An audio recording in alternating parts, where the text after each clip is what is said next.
Hi, my name is Jessica Pires-Jankosi, and I'm a Health and Society and Human Rights double major on the pre-med track. I'm Avery Dauphiné, and I'm a double major in Health and Society and Spanish, and hopefully we'll go to PA school. And my name is Mary Parker Johnstone, and I am a senior majoring in Health and Society, and also hopefully going to PA school. Hey, my name is Greg Gugunos, and I am a junior majoring in Applied Statistics and Data Analytics. Hey, I'm Fenel Juma. I'm a senior. I'm majoring in Health Society, and I'm pre-med, so I plan on going to med school. Cool. Can you guys tell me a little bit about your experience in Dr. Bain's class? I understand that you guys are all part of the same group, minus one person. Oh yeah. Yeah. So how was working together? How was working on the project? It was interesting to work in a team dynamic because I think a lot of us are Health and Society majors, or on pre-med, pre-PA track, and that kind of work is not group oriented at all. It's almost completely individual. So I think Dr. Bain's class was, for a lot of us, I think mine was Greg, the first time that we'd ever actually worked in a really intense group project together. I think it was so helpful to see how Dr. Bain put us together based on our strengths, and that was really cool because we got to really see each one of us step up and take a really important role in the team. I was saying earlier that I've seen each one of you, and I remember distinctly something that you brought to the team that no one else could have brought to the team during the presentation. And even in the times where there was, there were some frustrations or was, low energy, one of us would usually be able to step up. And that part of the teamwork was awesome, I think. I think just like working with people who are like different from me, like you bring all these like new ideas. Like I couldn't imagine like working with like any other team because I'm used to like picking my own groups and whatnot, and really just like building off of that like strengths finder test and really just diversifying the groups. I think really helped and brought something like completely new to the table. Yeah. So it sounds like there were probably a few challenges along the way. Can you guys give me a few examples? What was kind of rough going towards the last month and a half? It's hard to coordinate schedules, that's for sure. We have another member on our team who has a full-time job and has a daughter, so it's really hard to work around her schedule a lot of the time because we're constantly around campus and she's not. So that was definitely a big challenge. I think one thing that we all went into the last week a little freaked out by in some ways was our mock presentation didn't go super well. I mean, it wasn't terrible, but we knew that there was a lot of work that needed to be done, and so we really had to just sort of like pick ourselves up by the bootstraps and just haul ourselves through that last week, I think. And it was great. It turned out really well, but there were some long nights, I know, where each of us would just like trade off doing different work, and we would all just throw ourselves into it. So those were some of the challenges. But again, I mean, the fact that we had each other to go through that, I think made it possible. I don't know if I could have gone through it without the rest of you guys. Yeah. I think another thing too, putting together a group based on different strengths and different skill sets, it's an asset in one respect because say I don't have a certain skill, well then I have 5 other teammates and at least one of y'all probably has that skill. But it also creates tension, right? Because you have different definitions of what success looks like and what's important to work on in a project and what's important to develop. So definitely working in a team, you have to reconcile, okay, what do I believe versus what does my team believe, or what does X, Y, and Z person believe? Well, I think one of the things that, if we were doing it again, I would really want is to have a conversation about how we're going to communicate with each other, which sounds kind of silly almost, but I think just laying that out at the beginning would have been really helpful.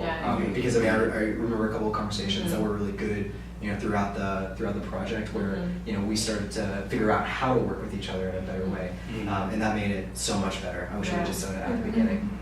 Too, I wish that we had assigned roles at the beginning because I think like based on my own strengths, I was thinking, okay, I would probably fit well in this role, but I didn't. It felt like bragging in a way to say, oh, this is my strength, therefore I want this as my role. But like as the project developed, we kind of all took on different roles just without saying them outright. Any other pieces of wisdom to give next year's students along those lines? Take a breath. You're going to become a family with your team. I don't know. Also, like, cast a wide net of ideas, reach out to a ton of different people because you never know what's going to stick. Like I feel like our ideas at the very beginning were really different from our ideas in the end, just because you never know when something's going to spark. I don't know. We've reached out to so many people, and sometimes like the people didn't help us in the way that we thought they were going to, but it helped us in another way. So just like be open to any kind of solution and any idea, because I don't know, sometimes the really good ones are the ones that you're not expecting. Yeah, going along those lines, can you tell me a little bit about your project and then what you did, who you talked to, what you saw, where you went, things like that? Where do we not go?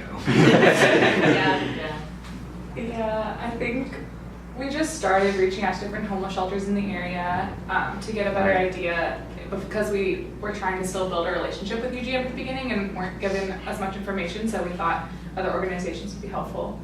And your project was to reduce rehospitalization in homeless people, right? Yeah. So our charge was reduce hospital readmissions by 35%. And deaths, yeah, within the UGM men's shelter specifically. Within 1 month of discharge. Yeah. Right. Yeah. Which at the beginning seemed impossible. Like we'll just throw that out there, but I mean, I think we ended up coming out of it with a plan that is something that not only could it work, but it's actually something that the city might pick up and really start working on. So I think we've all been so encouraged to see that and just see what it looks like on the other side. Some of these impossible projects, they're actually possible. Well, the fact that, who did Dr. Bing say he was going to talk to about our project? So the director of the poverty alleviation team in Dallas, I don't remember exactly what the team name was. That's so cool. And then you talked to Austin Street. Yeah. Austin Street wants to find out more about what we do. A lot of different organizations, right? Yeah, we're really interested. I think that was so cool to see too, because something I wanted to say earlier is when you're talking about casting a wide net in terms of ideas, I think academic classes are structured so much in the system of like, you have to arrive at the right answer. What is the right answer? And this project, we learned so much that there is no one right answer. The other group that ended up winning, they took an approach of doing like a community garden and doing fitness classes. And then we took an approach of building a medical respite facility and like community health workers. So, and I think all those ideas could work awesome together. They would complement each other so nicely. But that also means that, there's no one right answer to these problems. And that was really, really cool to see. And it was cool to see that you can have an impact even just working in class. So can you guys tell me a little bit about how your experience in Dr. Bing's class and working with UGM or other organizations in Texas, how's that going to play into your future career or future education? I think for me personally, just because I worked with me and Jessica worked on like the community health worker aspect of our project work, and I think I really wanted to do that because I plan on being a physician, and I see a lot of like physicians, at least my mom's a nurse, so she always tells me a lot of physicians don't actually care about the patient, and I think that sense of like holistic care is like very important, just not the physical, but also emotional, mental, maybe like spiritual aspects of a person's health as well. So I think like going into the community health worker aspect and doing research on that really made me see like, oh, how can I better myself as a physician? Like how can I engage with the community more? Just so I can maximize that person's the people that I'm working with, like their own health and whatnot. I think like a lot of times in our life where we don't feel like we can reach out to others for help or guidance because it's like a symbol of feeling weak, or like we have to do it on our own, or we want to feel like we did it all on our own. But through this project, I really feel like so many people are willing to help and give you guidance, and like more people than you would ever even think of. And so if you just reach out to anyone for any question that you have, it's going to get answered, and you'll feel so much more confident in the direction that you're going with your life and like your answer to that question than you would without asking. Don't reinvent the wheel. Seriously, They've done it before, they've done something like it, so just find that and take it, and don't feel bad about taking it. People love young people. Like they're gonna be like, you can do this because I couldn't, so I can't now. So and you guys got to see so many cool things and meet with so many cool people, from like CEOs to people at the shelters themselves, right? Yeah. Oh, and for like anybody who's like introverted, like I'm introverted myself, and like just like don't be afraid to ask for help. Just like reach out to people. Cause like I remember calling Dr. Gentry. She's working with like the community health worker training, and I was like scared to call her. I'm like, well, she doesn't respond. I feel like I'm wasting her time, but she's like more than welcome to like help, you know, come out. She's like, oh, like what is it? Like I can't wait to see y'all, you know, actually perform and whatnot. So yeah. Mary Parker, what about you? How do you think this is going to affect your future career or future education? Well, it's kind of crazy how relevant this project was because next year I'm actually moving to Memphis to do a gap year program, working with a clinic that serves homeless people in Memphis. And so I start in June, and when I was like applying for it and everything, I was like, it's kind of a random choice. And then I mean, it sounded really cool, and I was excited about it. And then I heard about this project, and I've been working on this semester, and so now I like feel so ready to jump into that this next year. So I'm really excited to see how like everything I've learned I can apply to like that in my next year, and then obviously as I go into PA school and like hopefully continue to learn. But it was really neat to see how I guess relevant everything we've done and everything I've learned is gonna be, and also like I just feel like in the future now when, you know, as they were saying, people are so helpful, they like want to help you. If you ask them questions, they'll answer, and I feel like that's something that we're all in the future like gonna want to pass along. So like when people come to us like with questions, like we're gonna be like, you know what, someone helped me a long time ago, I'm gonna help you, like, and I think that's really cool. So yeah. I think another part of the class that's really cool is how much Dr. Bing cares about his students.